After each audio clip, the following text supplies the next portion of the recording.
Ahoy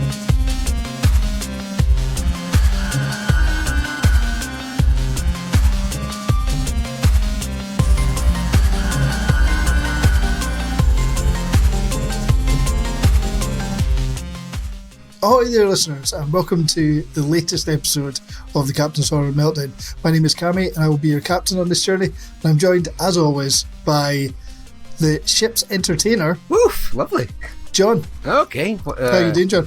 Fine. Do you want me to do an erotic dance? No, I've got I do. There is a reason for me choosing you to be entertainer. You're a very special kind of entertainer. Uh-huh. You are a mentalist. Right. Right now. No, you got that means something. That means something very different in Scotland most of the time. It does. Well, you are a mentalist, but you're also an entertainment mentalist. Okay. And you have a fantastic power of recall, an exceptionally good memory, and you're going to be regaling us with your ability to remember the two films that we are doing tonight, because we both watched them so long ago. And we all know that my memory is absolutely atrocious. Yes, I think. Well, it's been weeks since we watched these. We must have watched these like over a month ago, easy. Oh, well over a month. Like maybe. I'm not going to look back through messages now. That is not audio entertainment at its finest. I would say possibly pushing close to 2 months. Yeah.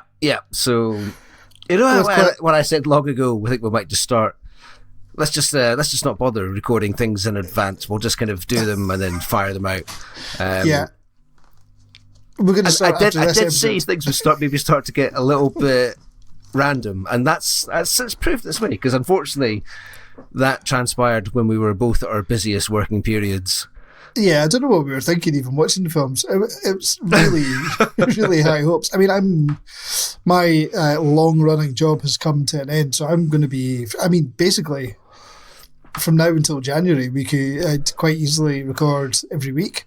Yeah. As far as I'm concerned. I've got 2 edits left, and that's me. I've only got one more job for the end of the year. Happy days. Absolutely. Skint, but happy days. Yep. Totally.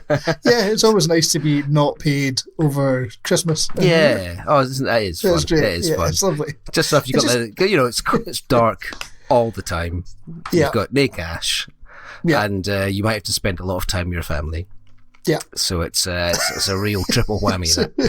Yeah, totally. But one of the things I did get quite excited about, doing things a bit more kind of close to putting them out, because I'll intend to put this out probably the next couple of days after we record it. Oh, perfect. Would be to discuss briefly current news. Oh my God. Film-wise, we've had quite an interesting bit of news here in the UK. Well, we have had a bit of interesting news. There was quite a flutter of chat on our one of our chat groups. Yeah. Today, have you read much about it? I've only really started getting into it this evening, because I didn't realise quite how mad the whole thing was. I've not really. I listened to the radio is on in our office very quietly in the background. All right. Very, very quietly. Just gently. It's always on Radio 4. Right. And I heard several news programmes where they were discussing it throughout the day, but I never quite picked up on exactly what they were saying. So, what's the film called? It's called Blue Story. Blue Story, and this is a film that deals with gangs. It deals with rival gangs in South London. That's. The director says it's a love story. Yeah, well, he says it's more kind of. He says it's not really about the violence; it's about friendship, essentially. That kind of thing. I haven't seen the film, so I can't comment on that. So this is what really gets me. So, in a cinema in Birmingham, what could only be described as a mass fight broke out.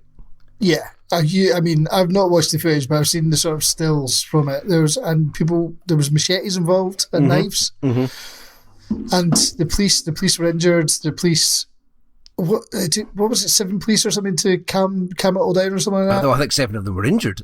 7 of them were injured. Oh, yeah. So it was described as a mini riot. Yeah, which I think is probably fair. And there was the thing that actually terrified me was at first I was like, oh yeah, just some sort of mad brawl, and then it was pointed out that there was loads of families there for Frozen 2. Yeah. So they were like caught up in this mass carnage. But they're quite young kids as well, were they? Well, I think the youngest one on record was like 11 or something like that. What, in a riot? Yeah, totally. 11 or 13, I can't quite remember. But yeah, so the vibe. But the really weird thing is, so this film was opened, and it is now. I just don't get this. Anyway, the two major cinema chains in Britain have said they're going to stop showing it. Yeah, so View and Showcase have said they're going to stop showing it. Yeah. Now, you're probably wondering at this point, hang on, but why are they... I don't understand. There's a brawl at the cinema. They're stopping showing a film that was just showing at the cinema, and it was about gangs. And I've been looking through all the stuff, and at no point does it say a brawl broke out during a screening of the film. Right. It was just a brawl broke out in a cinema that was showing the film. Yeah. And I was like, right, okay. So I can like dig in a bit more into it. View. Check this out, man. This is one of their statements. The decision to withdraw Blue Story was not one taken lightly or without careful consideration of our experience across the country.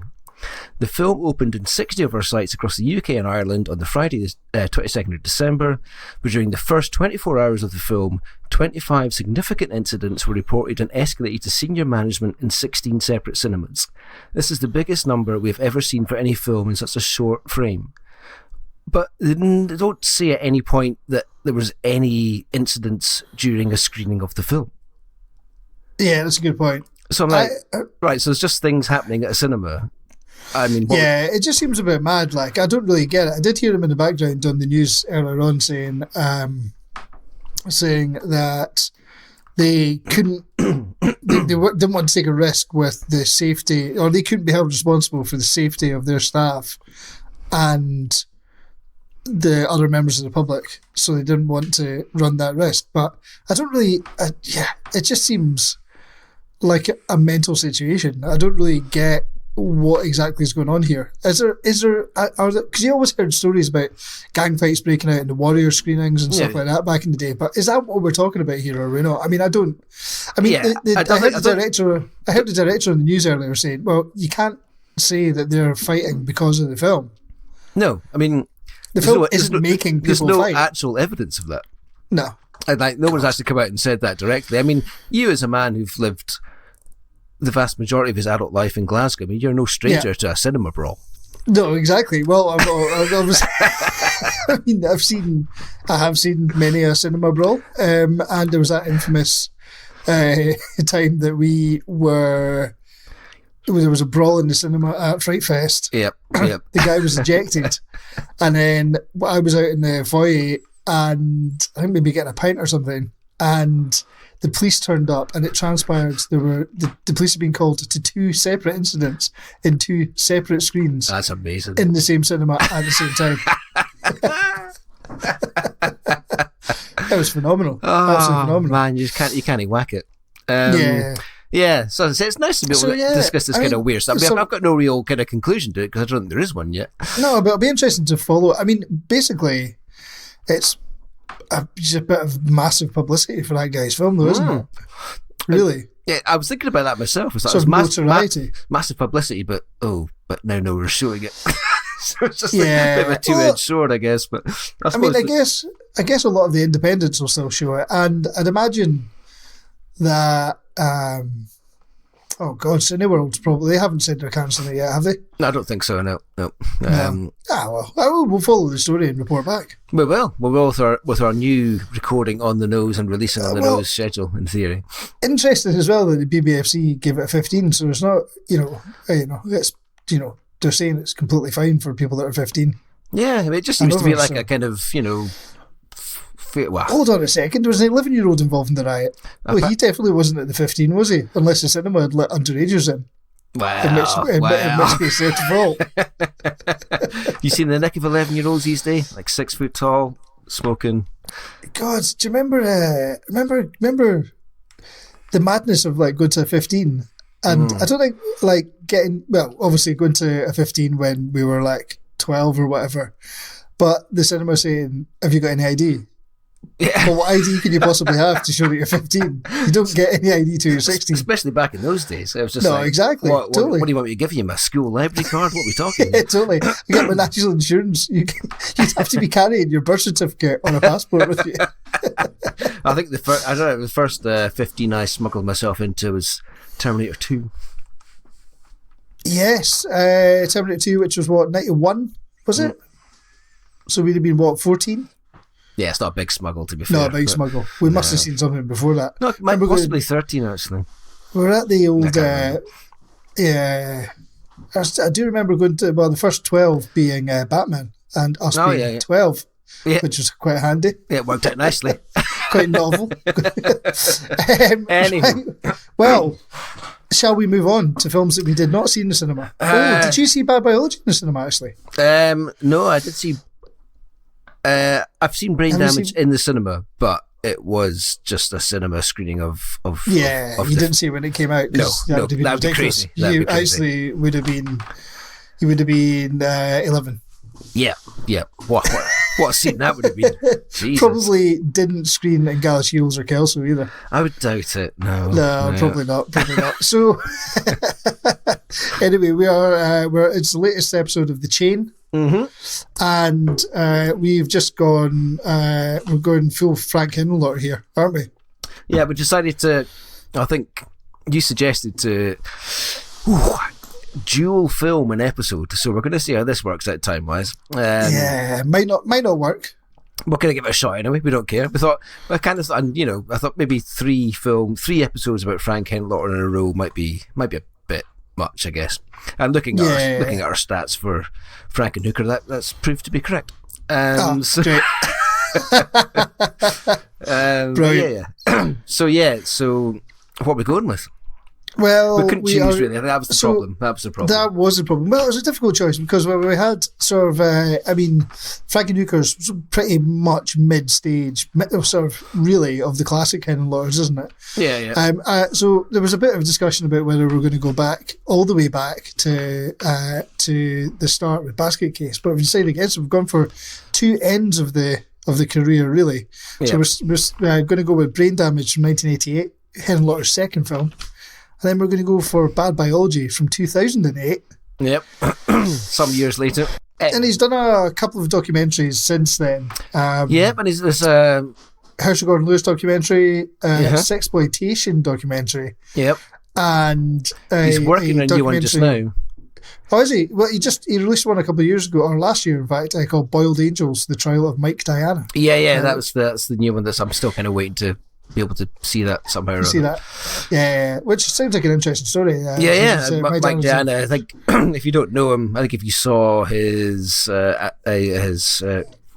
comic books, you'd probably instantly, if you're of our age, you'd be like, "Oh yeah, I remember that." Yeah. First person to be convicted of obscenity in the States, I believe. Yeah, wild. Wow. For a comic book. But I did see it, and I didn't know about it, but Henenlotter did a film called Chasing Banksy, which seems to be a feature film that came out in 2015. Yeah, I'm going to be honest, I've not seen that either. I mean, it's one of those, another one of those, like, how do I watch these? It's like, you're not streaming, I can't buy a disc of it. It's like, okay. Yeah, I mean, Bad Biology, we were able to, well, obviously we watched both of them on disc, but I had to import the Blu-ray for Bad Biology. As did I, yep. Because it's not available, it's only available on DVD in the UK. Yep, so got released, but just on DVD. Where will we start? Will we do one film at a time, or will we mix them up? That's a tricky one. Listen, this is a tortuous episode for any listeners to listen to, as we haven't done any planning and we don't remember the films very well, and we in fact couldn't remember what order these films were made. Right, I tell you what, here's my thought. Well, do them one at a time, but obviously, don't worry. I don't think this is going to last 2 hours. Hopefully, we'll try and keep it in a general hour time frame. We'll try and keep it the hour. The thing is, when you're confused and don't really know anything, sometimes you just ramble shit for ages and ages and can't do anything about it.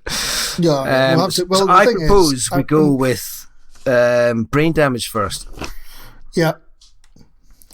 That's my proposal. It's not a detailed proposal, but that's all I've got. Yeah. Okay. You look pensive. No, that's fine. Let's go for it. Excellent. Well, I think delve into our memories of it quickly, briefly. Yeah, it's a bit of a weird one with brain damage to me. I didn't see it at the time. I didn't watch it on video at all. I don't think. I definitely did. Yeah, makes me wonder why I didn't see it with you. Well, I remember you talking about it. I remember it being talked about. I think I didn't even come to Basket Case till quite late. I saw Basket Case on TV quite late on. So I missed out on Brain Damage, but I think I came to Brain Damage first in the DVD era. Yeah. So pretty late on, like late 90s, early 2000s probably. Although I had seen Basket Case and Frankenhooker by then. So yeah, I don't really have much of a history with it. Yeah, I was very much VHS, definitely. I do remember, because it was like quite. Well, you remember that film? Let's be honest. Yeah. I think it was the first Henenlotter one I'd seen. I'm pretty sure. I don't think I came to Basket Case till a bit later. I don't think I even saw Basket Case back in the day. I think it was like on DVD. Sometime later. But it was one of those films that always really kind of stayed with me. It's just got.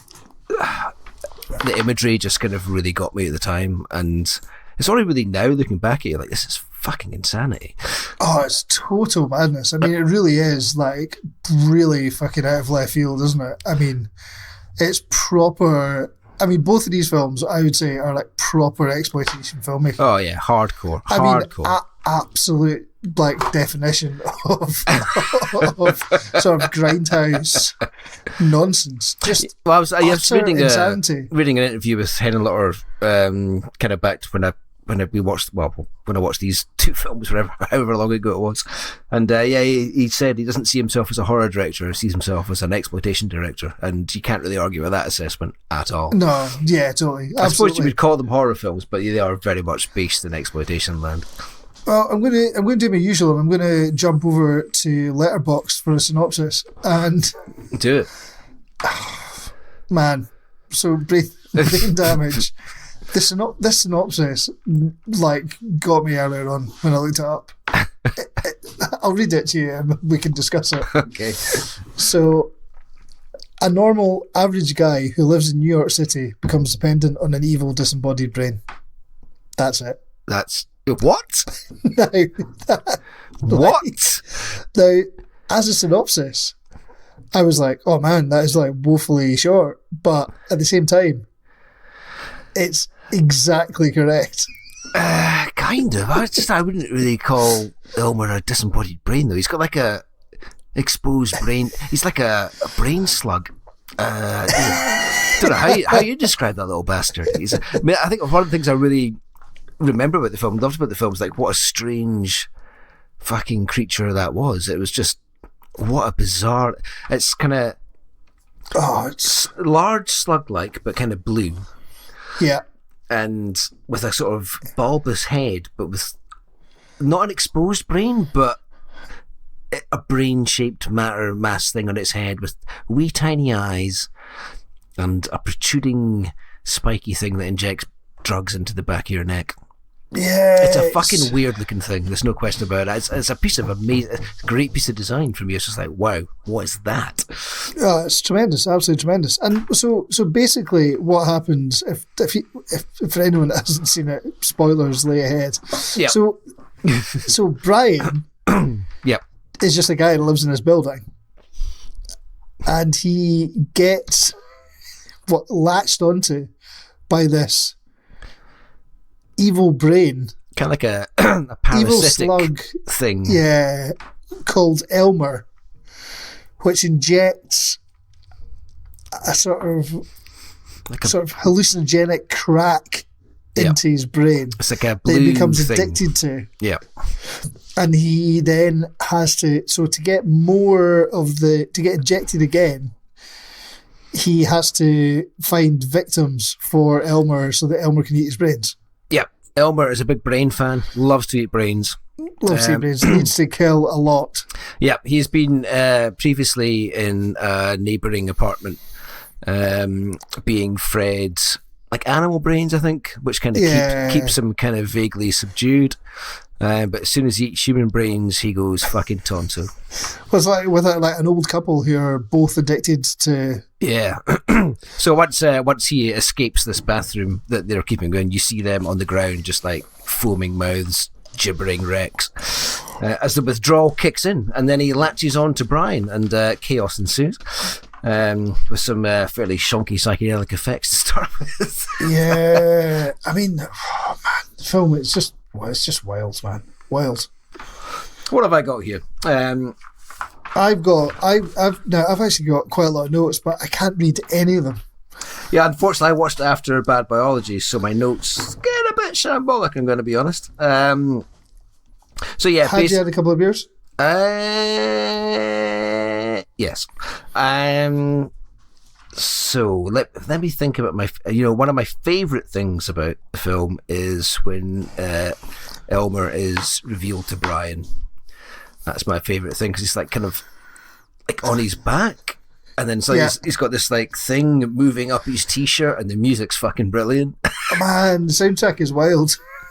So he's got this thing moving up, and then it pops up behind his head, and it's this fucking weird brain slug bird. It's like, "Hi, Brian." Yeah, man. Well, that's definitely something that's going to be talked about. The voice. It's got great. A very smooth voice, Elmer, as well. Yeah, like a real kind of. You could imagine him in a real kind of nice linen suit, drinking scotch somewhere on the veranda. Yeah, God. Is he? I mean, what's the? Well, obviously, I mean, it's a bit of a metaphor for heroin taking, I guess. Yeah. Or heroin addiction, but I mean, what? I don't know. Did you watch the documentary on it or anything like that at all? What is Henenlotter's banter? Well, where was he? Oh, hold on a second. He's not in it. What? He's not in the documentary. What? I know. He does. Well, we'll get into that later. But he was at the Debadon Festival, and I did ask him some questions. But it was now like 7 years ago, so I don't really remember anything. You've got no recollection. Yeah. I do remember asking him about how he came up with Elmer, because I was just like, that's fucking amazing. And he went off to a big rant, and people detail it on the effects documentary a lot better than I would ever retell it. So best get involved in that. But yeah, I mean, I just love that. His voice is absolutely awesome. Yeah. And so, yeah, he kind of brings Brian into this fold. He gets like, tells him about the juice that he's spewing out into the back of his neck, which Brian seems unsure about to start with. But he's like, yeah, quite enjoyed it. Fire it back in. Oh, man, he fucking loves it. He does indeed. And things spiral downwards. One of my favourite bits is when he goes out for dinner with his girlfriend in his spaghetti bolognese, essentially. And there's like, he looks down at the plate, because he's kind of getting this weird withdrawal thing going on. And it's like heaving brains instead of meatballs. So it's like, pulsating. And sound design's really cool in this as well. It's lots of, everything just sounds a bit disgusting. Everything that's meant to be disgusting really sounds disgusting. Oh, and yeah, it's one of Frank Henenlotter's kind of nastiest films in a way, because you say it kind of deals with the drug addiction and withdrawal especially. I mean, he does go through a full withdrawal scene, and that is amazing. Yeah. Because he really looks like Brian. Really looks like he's going through hell, and he's got this like weird little slug brain guy in the sink just taunting him, singing songs in that voice as well. It's just like, oh my god, man. Yeah, I mean, and I think the thing that's that I always really appreciate with Henenlotter as well is that he's just actually a great director. Although the films are absolute trash, they're really, really well made. They're really, really super efficient. They look great. All shot in film, of course. And amazing location work as well again. He definitely knows someone that owns a scrapyard though, doesn't he? Gosh, wow. Or does he? It was nighttime, let's be honest. Yeah, that's true. But I mean, yeah, fantastic location work, fantastic stuff all around. It's just fucking, brilliant. Love it. And just Is it before the withdrawal scene that was one of the things that kind of stands out for Henenlotter films for me is he's very keen on a sort of period of chaos. like maybe like 5 or 10 minutes where like just shit goes insane.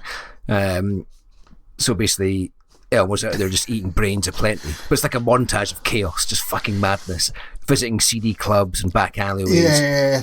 And like one of the scenes, oh, man, unbelievable. When I saw this on the Arrow Blu-ray, I was like, whoa, okay, that scene's got more shots in it than I remember. Is when Brian picks up this lassie in a club and they go out to the back and she like drops to give him a blowjob, and Aylmer comes shooting out of his flies into her mouth and starts sucking her brains out, but she's like, her head's going back and forward like she's filleting him. It's just like, what the fuck? Absolute insanity. And then he pops back in, leaving a sliver of brains on his on Brian's trousers and stuff. It's just like, oh wow. there you go. There you fucking go. There's a scene. It is. I mean, that was a memorable scene for me when I first saw it. Now, when I saw it uncut, I was like, holy shit. They've really pulled no punches in that at all. Oh yeah, shit. I've not really looked at the censorship history of it. Don't worry, man. Got your back. Oh, nice. You looked it all up. It's slim. So. But I mean, this. I mean, I would love to have seen this actually in the sort of grindhouse cinemas at the time. Oh, I reckon the people would be going absolutely wild. Really, and it's one of those films as well that you can pretty much put on any time and enjoy as well. You don't have to be particularly in the mood for this. That's the thing. Exactly. If I wasn't in the mood for it and then someone put it on, within 5 minutes, we're like, I'm in. I'm just in. Like, yes, totally. In. It's one of those films that just keeps on giving for me. And like, it wasn't I think we discussed watching the films again. And I was like, I'd be totally happy to do that. It was more fun at the time, and it was like, fuck it, we need to record an episode. Let's just get on with it. Yeah, totally. But I mean, short, like Swift as well. Swift, efficient. He's an efficient filmmaker. Yep, totally. He packs a lot in there, but like coming in at under 90 minutes. Yeah, absolutely. Right. It's fantastic. And there's for gorehounds, there's plenty in there, no question about it. Nice little callback to Basket Case on the subway. Yes, well. Indeed. And also noticed the pimp from Frankenhooker was one of the victims. Ah, nice. Got his brain sucked out in a shower. There you go. Lovely. I don't want to delve too much further into it, I guess, but I mean, the things I think people should. I can't. I think both of us are like super fans of Henenlotter's films anyway. But it's just that. Yeah, anyone that hasn't watched it should get it watched, pretty much, shouldn't they? Absolutely. I mean, honestly, the creature is fucking cool, really fucking cool, and it's done with like a sort of mix of physical stuff and animation as well, which is always nice to see. But yeah, it's got great effects. Effects. They are great, and I just love that little guy. I really do. I mean, he's a total cunt. I wonder if you can get any Elmer toys at all. Well, we kind of did get one with the Blu-ray. Well, we did, yeah. Not really a toy, I suppose, but no, but it came with an Elmer pin badge, like an enamel pin badge. It's like, yeah, fucking that was worth the admission alone. Jesus Christ, take my money, take it. I mean, yeah. If you've never heard of Frank Henenlotter, what I will say, this is a brilliant place to start. If you don't, if you watch this and don't like it, then you're fucked. Don't watch anymore, I would say. I mean, I guess if you started at the start, I mean, Basket Case is great, but it's a bit more like this. I think this is very low budget. I mean, it's like 16 mil, so it's. You're like, it's an immediate visual. Oh, fuck me. And the thing is, well, the Blu-ray of this, like we've both got the Arrow Blu-ray. Yeah, it looks fantastic. It's good. I mean, it's certainly, it's representative of what the material is. I mean, it's still a low budget movie. I read somewhere as low as $900,000, but holy shit. Yeah, Jesus.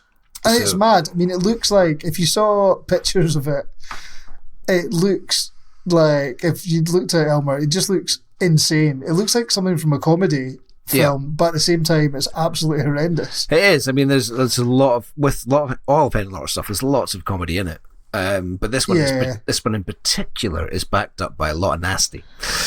So just when you think it's funny, not so much anymore. So, yeah, I mean, the scene of him going through the withdrawal from Elmer's juice is pretty brutal. It's really unpleasant, and I'm not going to delve into actors' names, so I can't be arsed. But originally he wasn't going to be cast because Henenlotter didn't think he looked like he could play the part of a junkie very much. So the guy said, "I'll lose weight for it." He lost 30 pounds in 30 days. Fuck! How did he do that? I have just didn't eat, I guess. I was like, what? 30 pounds in 30 days? What? Man, I could do with his diet, I'll tell you that. It's Rick Hurst. Rick Hurst. Yeah. He was also in Warlock 3, The End of Innocence, I'm a big fan of Warlock. I'd quite like to watch Warlock 2 and 3 what? as well. Man, I can't remember what that is. I know the name, but I couldn't tell you anything about it. Has it got a Warlock in it? Yeah, it's got Warlock in it. Cool. The first one's got Julian Sands and... Oh, yeah. Hugh... Is it Hugh Grant? Yeah, Hugh Grant. Does it? Yeah. Oh, I'm going to go back and watch this. Oh, it's brilliant. That's it. Rachel's out tomorrow night, so I might get that. Might get involved in that. Is it actually good? Yeah, really? the first one's brilliant. It's mental. I find it hard to believe I've not. Maybe I have seen it. I just never watched it again. I don't know. But yeah, so I think as we're doing 2 films, we'll give you a flavour of them, and I think that's a decent flavour. If you want a wee. Oh, it's not Hugh Grant. It's Richard E. Grant. Sorry, bit of a mistake there. That makes a little bit more sense. You what? You what? Just fucking bumbling his way through Warlock. Yeah, totally. Well, when we come back, I mean, when we talk about we'll just briefly say, I don't think we're really going to get very deep on the Blu-rays or anything. No, I think I'm gonna not put any theme music in this. We're just gonna power through them, I think. Right, okay, grand. Otherwise, we have to listen to the theme music 2 times over. Exactly. No one wants to do that. So let's move on. So brain damage, early doors in Henenlotter's career, and he had quite a big gap in his filmmaking career, finishing Basket Case 3 in the early 90s, and then not coming back to do Bad Biology until 2008. Bizarre, yeah. Bad Biology, you sprung this on me one night. Oh, we could have gone to the Blu-ray for Thingamajig first, or oh yeah, well we can do. Let's do that. Let's do them. Let's do them in sequence. Otherwise, imagine the confusion. Well, even more than I'm already confused just now. Exactly. Let's not exacerbate. Jesus Christ! All right, yeah. So came out as quite an early, feels like an early Arrow release, although it might not have been. I don't know. Actually, it feels like it was that long ago to me, but I've definitely had it on my shelves for quite a while. God, I can't find it on this. 2000 what? 2017. 2017 it came out. No, you're having a laugh. That's what it says in the back of the box. That's what they've put. You're having a laugh. No way. Well, it's what it says. I can't. I'll hold my hands up and say if it's wrong, it's wrong. But I'm only going by their information. Jesus. Yeah, no, I remember it being vaguely recent, but maybe not that recent. But yeah, what are your thoughts on it, man? Obviously, I've only delved very briefly into the extras. I'll be totally honest. The only one I've really kind of properly watched is the new documentary, which is good. It's like a properly Arrow commissioned one, so it's obviously good looking stuff. But yeah, not a lot of Frank. So one bad thing about this Blu-ray is there's not a lot of Frank in it unless you obviously the commentary is done by him, which I definitely will go back and listen to because I find him quite an entertaining guy. He's very entertaining, yeah. There's loads of little bits and pieces. I didn't get around to watching the effects of Brain Damage, but I'd really like to go back and see that. So yeah, basically the guy that created Elmer going back to check out his work there and stuff, and apparently he's put like some little subliminal touches in the design of Elmer, so I'm quite keen to see what those are. Right. I mean, to be honest, as a package, it's faultless. Yeah, it's great. The pin badge is brilliant as well. Pin badge is great. I mean, I presume I think that was a limited bit, but you got a nice little booklet. You've got the DVD if you're a mentalist. See, well, that's something interesting, isn't it? Now I've got the ability to play 4K. Yeah. The 4K has now come with a Blu-ray and a UHD. And a Blu-ray. Blu-ray new DVD. Yeah. Oh, God. Oh, dearie me. Like a whole ton of extras on there. Does it come with a poster? I don't know if it does, actually. I don't think so. No, it's got quite a nice one of those little slip sleeve things if you like slip sleeves. Yeah, it's got the reversible sleeve. I actually quite like the new artwork. It's pretty cool.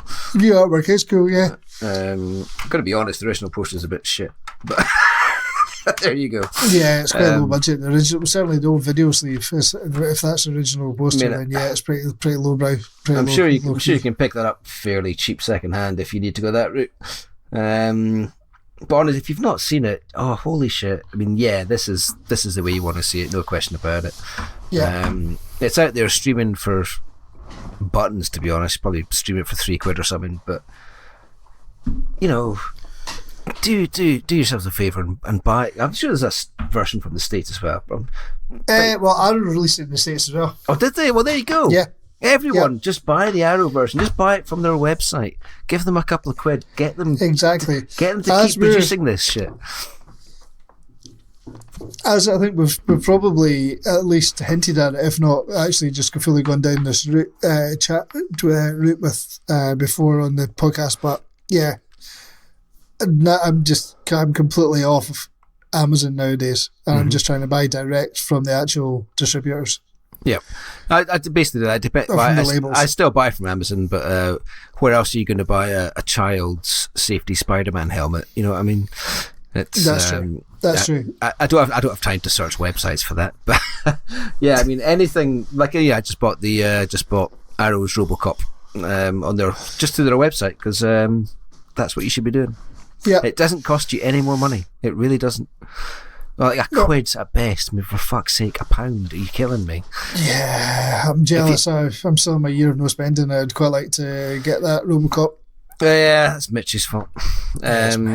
But yeah, but at the same time, I can't wait to watch it now. So yeah, it'll be brilliant. It looks like an amazing package. So very briefly, we'll dip into the censorship stuff, I guess. Yes. Well, what did? We should know because it'll be on the records. But what did James Furman think of this one? Technically passed uncut. Technically? Mm-hmm. Right. But pre-cut. Ah, okay. Yeah. Actually, there was more. It was also pre-cut in the States, and they cut more out of it in the one from the States. Right. I think the biggest ones being in the States, when Brian is going through madness and he starts pulling his brain out through his ear. Yeah. Which is an exceptionally gory scene and pretty cool and quite nasty. They shortened that. Also, the Elmer fellatio thing was pretty heavily cut, and the thing that was cut in Britain was that fellatio scene, which is when I saw it on that Blu-ray, I was like, what the fuck? Because I thought it was pretty mental back in the day. Yeah. But then to see it completely uncut was just like, oh, this goes on for quite a long time. To put it in context, that scene's been cut by 22 seconds. 22 seconds. Yeah, that's a lot for one scene. It is a lot. Shit. It is a lot for a very short scene. So yeah, it was, but it is, it's, there's like hands at the back of the lassie's head pushing her. Oh, I tell you, it's pretty nasty stuff. But happily uncut now. Happily, completely uncut. Mm-hmm. Happy days. Superb. Alan's happy. Excellent. Grand. So. Oh, love it or list it? Oh, love it or list it. Oh, I fucking love it. Absolutely love it. Pretty short answer from me as well. This will never be listed. No. As you say, you could watch it any time, really. Fire it on. Yeah, stick it on whenever you want. Might put it on tomorrow. Who fucking knows? I might not do any work tomorrow and put that on. Oh man, I'd love to not do any work tomorrow and put it on. Maybe I think someone might complain. My clients might start saying, "John, where's my film?" It's like, wow, I've been watching other films, so I've not really got round to yours as yet. Yeah. So yeah, but yes, absolutely keep it, no question at all. Good stuff. Excellent. We're both in agreement. Yeah. So, shall we move on to Bad biology. Biology. Now, what's Letterboxd got to say about this? Now, here we go, right? Let's get Letterboxd involved with Bad Biology. Here we are, Bad Biology 2008. Subtitle, Something is Very Wrong Here. There you go. I noticed that the poster says, A God-Awful Love Story. Yep. So the synopsis here is, driven by biological excess, a young man and woman search for sexual fulfillment, unaware of each other's existence. Unfortunately, they eventually meet, and the bonding of these two very unusual human beings ends in an explosive and ultimately over-the-top sexual experience, resulting in a truly god-awful love story. Yeah. Well, that makes sense. Yeah, totally. I've just noticed, having a look down at the details below on Letterboxd, that the sound was done by Richard Tarantino. Dick Tarantino. I wonder if is it the brother of I don't know. Big Q? I don't know. Q the winged director. Q the winged director. Yeah. Yeah, well, that's not a bad synopsis, I've got to be honest. It's a fine synopsis. Very, very fine synopsis. Yeah. And what can we say about this film? Right, so, first of all, I want you to start with your memories of it, because it was you that introduced me to it, and I want to know, you'd already seen it when you showed it to me. Yep. So I want to know your backstory to this film. It's not massively impressive, to be honest. I didn't even know it had come out. Right. And I think I randomly... I don't even know how I came across it. It's one of those things. It's like, oh, hang on, what the fuck? So yeah, it's like, because he's not made a film for at this point. What are we talking? We are talking 17 years or something like that. Yeah, so you're not really expecting a new Frank Henenlotter film. No. by any stretch of the imagination. But then I saw it, and I think I messaged Stevie or something like that, and he goes, oh, he'd seen it. But like classic Stevie, being the good friend he has, didn't tell fucking anyone else about it. And he was like, oh, you should totally watch it. Hold on. I said 17, it's 27 years. No, it's not. It's 20. No, it's not. Is it? 91 to 2008. Oh my. No. What? Oh no, I've got that totally wrong. Fucking hell. I was like, what am I, like 60? 17. For a second there, I was looking at it thinking 2018. It was made in 2018. It was made in 2008. Jesus. I've lost my Gave marbles. me a fucking heart attack, man. Yes, anyway, Captain. Yeah, so Stevie goes, oh, I've seen it. I was like, oh, have you? What? They never even mentioned it. Where did Stevie see it? Where did Stevie see it? Well, I probably got it in DVD somewhere. He's known as Stevie DVD, so I imagine that's really fun. And he just said, you'll really like it. It's typical Henenlotter. And right. I was like, okay, fine. So I went to go and find it, and I had to buy the Blu-ray from the States because I couldn't get the DVD here. Yeah. And so, yeah, that was my first introduction. It was like a completely random... I've looked at a website. Hang on. When did this happen? Stevie's like, oh, it's good, like. And then moved on from there. And then I do remember the first time I watched it is I was down in the office and I project onto the wall. So on the opposite side of that are like windows. This is my early... It seemed like fairly early days of having the projector, but it can't have been that early. But I'd left. I saw it in your office. Did you? For the first time. Right. Yeah. But when I watched it for the first time, I left the back blinds open.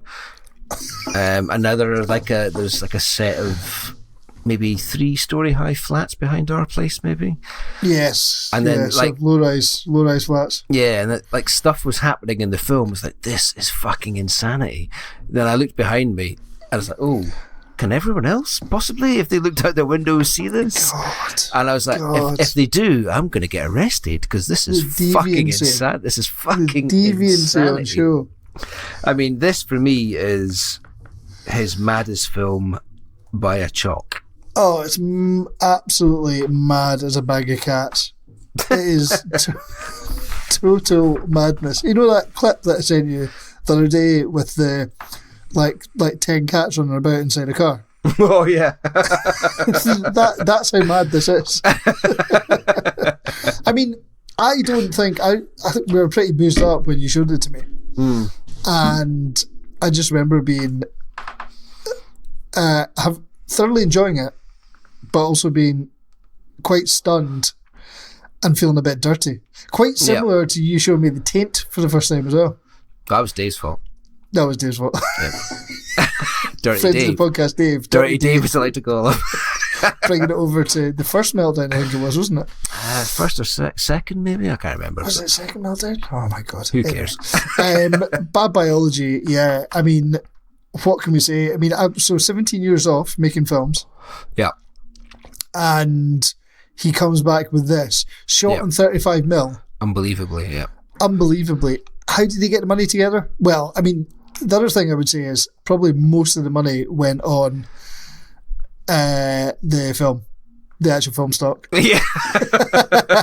Because, I mean, this is a low budget movie. Well, he seems to be like there's something going on. He's like, I think he directed, this is madness as well. I think he directed a rap video and it came off the back of that. Yes. So this is the guy that was the producer on it, was it? Who's called The Rugged Man or something? He is The Rugged Man. The Rugged Man, yeah. And he's in the film as well, isn't he? If you say so. I think he is. He might not be. Yeah, he is. He's one of the... I think... Oh, God. Yeah. Is he one of the guys at the really mental vagina face shoot? Yes. Right. In fact... He might be the guy that's the sort of fixer for that. Right. For the music videos. But yeah, yeah. So he's got the money from him, do you think? Hang on, let me have a little think here. I think I might have fucked up my story with people losing £30. I think it was this film. Oh, right, for the main actor. Sauce. Right, move on. Well, I mean, the thing I would say as well, despite it being really super cheap,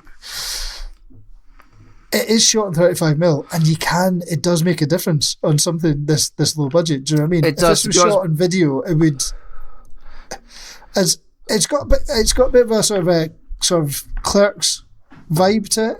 Yeah. In terms of the look, the sort of like low budget, the cheapness, but yeah, it's very much kind of there's not a lot of camera movement in it. It's no. Very much point on story happening, not much fucking around. No, and everything's quite sparse in it as well, in comparison with like lots of these other Frank Henenlotter and Brain Damage and stuff are really like, you know, rich like films. There's a lot of stuff in the background. Yeah. There's a lot going on, but this is like a very sparse film, really.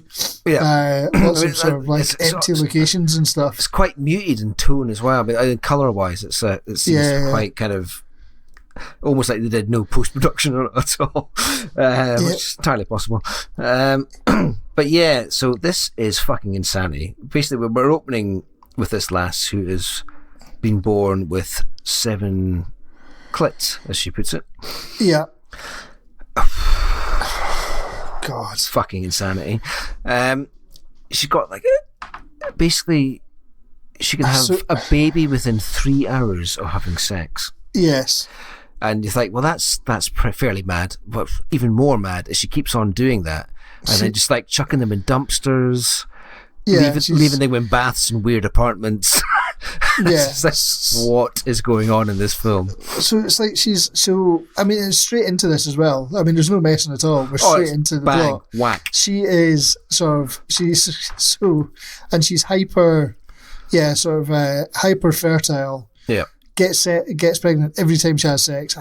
Takes a baby to full term within 3 hours, like you said, and then kills them. And she loves having the babies as well. Yeah, seems to. Yeah. She's addicted to having them. She says pushing them out is better than coming. Holy shit. It is insane. Especially when you see that first, I think she has a boyfriend who likes like, oh, I don't care what's wrong with you, blah, blah, blah. And then he starts to goes down on her, and then you've got this fucking insane internal vagina shot. It's like with like breathing clits.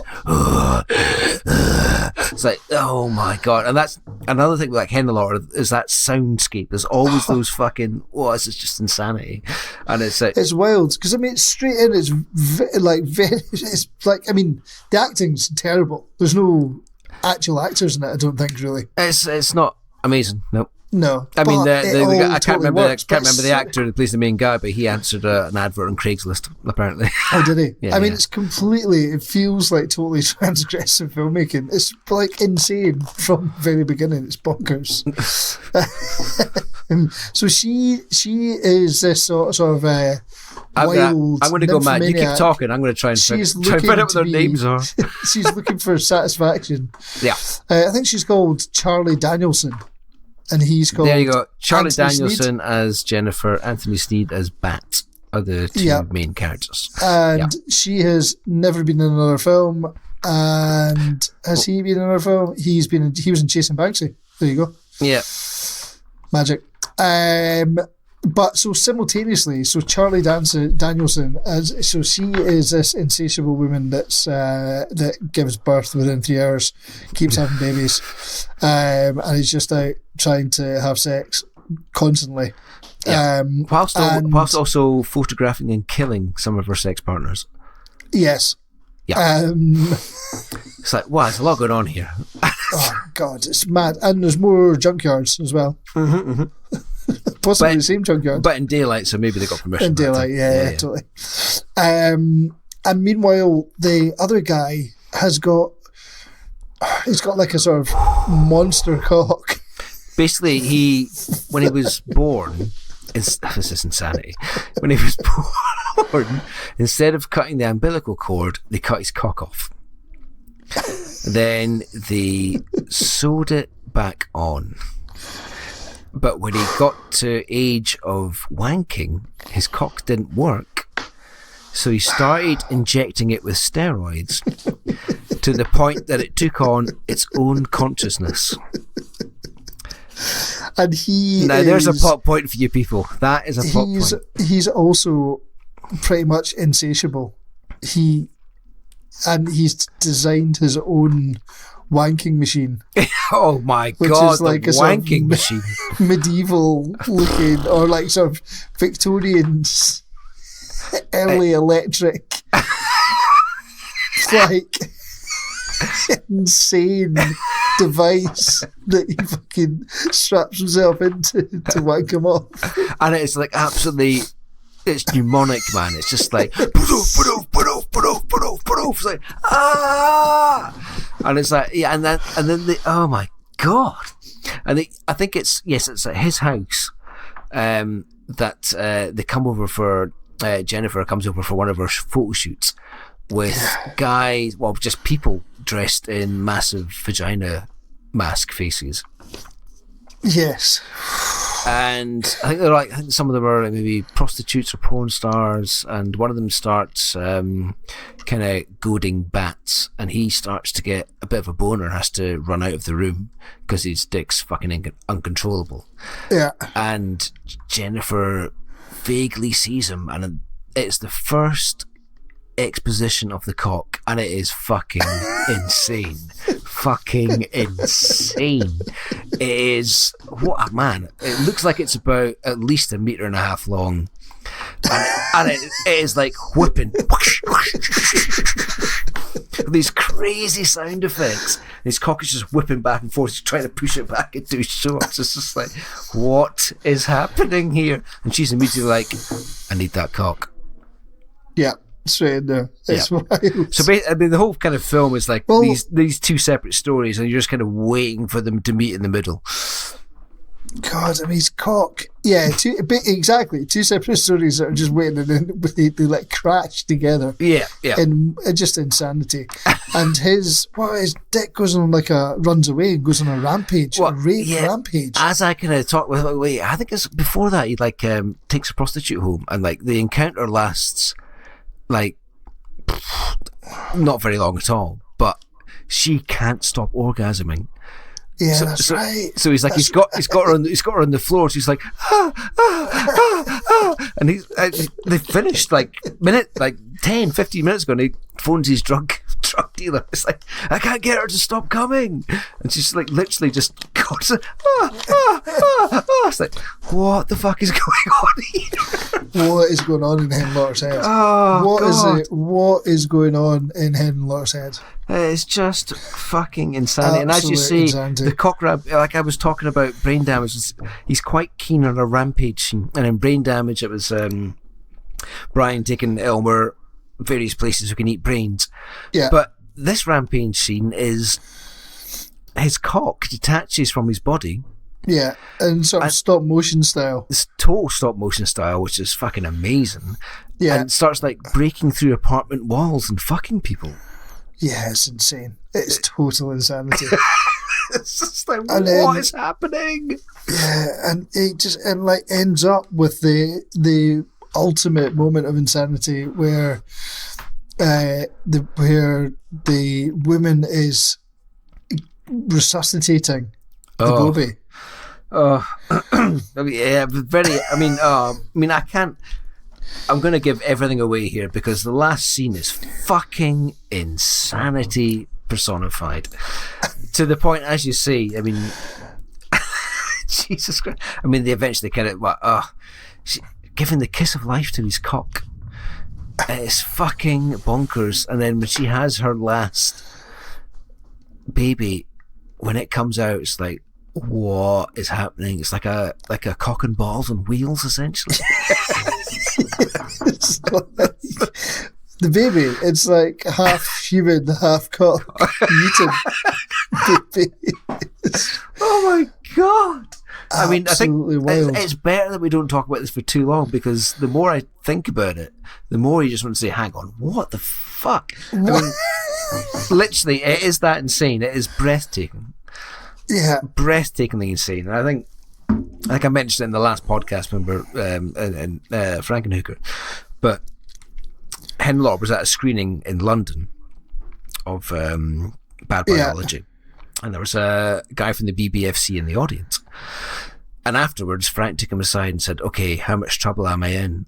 And he's like, none at all, Frank. I thought it was absolutely hilarious. It was really good fun.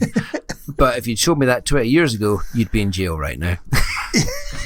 It is amazing how far things have come. When I was watching it, I'm just like, this is total insanity that it's been made. It's absolutely bonkers, but thoroughly good. Super bad taste, but I can't really imagine anyone getting offended by it. No, it's really done. Well. Any genre fans anyway. Do you know what I mean? Mm-hmm. It's really is played for laughs the whole way through, and it's just nuts. It's just really madness from a demented mind. Yeah, and it's what a beautiful mind that is. Jesus. Yeah. You know what, man? If I made something like that, I'd be happier than I'd be the happiest man in the world. I would have realised my dream of creating something so fucking insane that someone actually paid me to make. Holy shit. It's a crack. It's for me, it's up there with Brain Damage. I just love it so much. It's so demented. It's absolutely, it's so demented, but just out there, no one noticed it happen. It's just like, what the fuck? To stumble across, I would love to be someone that just stumbled across that. Oh God, just rented it in a video shop? Yeah, totally. Oh, I wonder what this one's like. I'm just going to take it home. Yeah. What's it say in the front, actually? Not very much. Oh, excuse me. Front cover's a bit nondescript, to be honest. It's quite cheap looking sleeve, really. So. Yeah, I don't. Oh man, there's a picture of the wanking machine in the back. Okay, well, I don't have mine with me because I'm not at home. Insane. But there's all these cogs, fucking pulley systems. It's wild. Wild. I got my Blu-ray came from Sweden, I think. Oh, nice. Yeah. I don't know where mine came from. I just knew it was the States first, and I don't know where I got it from. I did buy it off Amazon, I will admit, but it was, back in the day when Amazon was fine. Oh yeah, you ain't gonna buy this and anywhere else, really. I mean, I think it's pretty safe to assume that we were both going to recommend both of these films. Totally. And in fact, everything. But I've not actually seen Basket Case 2 and 3, so I can't really recommend them. They're good fun. They're kind of increasingly more commercial, shite. I guess. Yeah. Not necessarily shite, but they've got a lot of good monsters and stuff in the third one. But it's definitely got more. It's more into. Oh, hang on, people want to pay to see this, so we've got them. Yeah. I think you're constantly trying to bring in new people by possibly diluting it, I guess. But they're all still, none of these films are bad to me. As opposed to probably 99% of the world, they are very bad. But yeah. As a Blu-ray, the only thing to say is there's a commentary in this, and that's it. But also, Rugged Man is in on the commentary. All right. I really should have looked at Rugged Man. I don't know anything about him. I wonder how rugged he is. He doesn't look very rugged. He looks quite smooth to me. Like. Oh, if you looked at him. Yeah, he's in the film. Well, no, but recently, like out with the film. No. Oh, what is it? Oh, right, okay. Kind of looks like a budget Eminem. Yeah, but he was. I think if anything, he was definitely a precursor to Eminem. Oh, was he? Okay. Yeah. My apologies, Rugged Man. My apologies. Don't come and get me with your crew. Yeah, I mean he's quite influential apparently, or like quite involved in the ultra rap scene. All right, in the fair States. play. So there you go. Well, I'll tell you what. I'll have a wee listen to him and see what his chat is. Totally. Yeah, I mean, yeah, as I say, the Blu-ray looks good. It's a 35mm film shot with no frills and pretty nicely rendered. Quite a lot of grain on display, but done quite nicely. Love it or list it. It ain't going nowhere. It's going nowhere for me. I've probably as well. already watched this about 7 times. I've watched it 3 times, and I will be watching it for a 4th time at some point soon. Excellent. Will you have a little beer with it? I will. I certainly will have one or 2 beers. Oh, lovely. Possibly even a cider. Who knows? Absolutely lovely. Yep. We've done okay there, but we're only an hour in. Well not done too us. bad. Roughly speaking. We have done well, but we now have the problem that what are we going to pick next? I've got an idea. Have you? We don't usually discuss this on air. No. In fact, it's never been discussed on air, really. Right. Okay.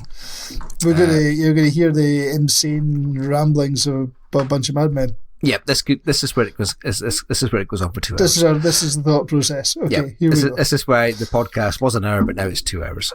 So right. So give me your thinking here. Right. Here's my theme. Okay. I find Frank Henenlotter is very obsessed with body stuff.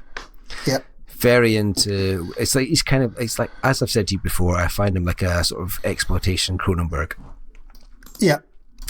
So I was trying to think about stuff along that lines that maybe people might not be aware of. So my thought was American Mary. American Mary. Nice. Well, let's do it. By bit of body horror. American Mary. By the Soska sisters. Yes, let's do it. All right. Fucking hell, that went quite well. Brilliant. Yeah, totally. I'm well up for that. I think I may have the Blu-ray already. I did. Right. But you don't anymore. Does it get stolen? It got stolen. You have to buy it again then, won't you? Signed copy as well. Oh, no. You met the Soska sisters? I saw it at the film house in Edinburgh many moons ago, and they were giving out this is a very clever marketing ploy, fucking hands up to them. They were giving out signed covers of the Blu-ray cover. Right. So basically the idea was, hey, you go and buy the Blu-ray, you can slip this in, you've got a signed copy. Nice. Which was a really lovely idea. And, yeah, totally. Which I went for and bought the Blu-ray and is now gone. Oh, man. Some cunt's got it. Well, I'll tell you what, I'll pick up a copy. Well, I'm going to have to now. So I get no other option. Surely that can't be too expensive. Nah, I wouldn't imagine so. They might even have it in. CEX. The Kingdom of CEX. Tell you what, let's have a look at CEX, and if anyone is damaged enough to be listening along. Well, I'll tell you what. I'm not going to buy it on Amazon, but it is $6.99 on Amazon. So. Oh, okay. Why? That's cheap. Yep. Okay, I'm gonna have a wee look at CEX in case anyone is up for this shenanigans. I think we could probably keep doing this. £2. Bang, in you go. Happy days. Boom. Get in. Woo! All right, guys. £2 in CEX, possibly £1 postage. Watch along with us if you haven't seen it before. Get it watched, folks. Excellent. All right, American and Mary up next, and get on with watching some Henenlotter if you haven't done so already. Absolutely, highly recommended. I can't spell it for you, but do look them out. Right, excellent. Okay, well, thanks a lot for listening again, folks, and tune in next time when we'll be back with American Mary, will we? Is that going to be our next episode? Are we just going to keep in the chain for a while? There's a slight chance. We've got a side mission I've not released yet, so I might put that out first. But it might never see the light of day if we keep our act together, though. Yeah, no, I'm going to put it out, I think. Yeah, okay. Just record it. Gives us something. Gives us something to look at, doesn't it? Look at, whatever. So it might be American Mary. It might be whatever that film was called that we did a side mission for that I can't remember. Puppets, not Puppets. The Banana Splits. The Banana Splits movie, that's right. Yeah, magic. We reviewed it almost the day it came out in Blu-ray, but it's now been 3 months since we recorded it. Yeah, so, totally. Not as topical as we'd like, but fuck it, maybe put it out. Yes, anyway, American Mary, bring it on. I remember really loving that film. So, yeah, cool. I'm looking forward to watching it again. Top Excellent. choice. Excellent, John. All right. Yay. Well, thanks for listening, everyone, and we'll catch you next time. Bye for now. Cheers, folks.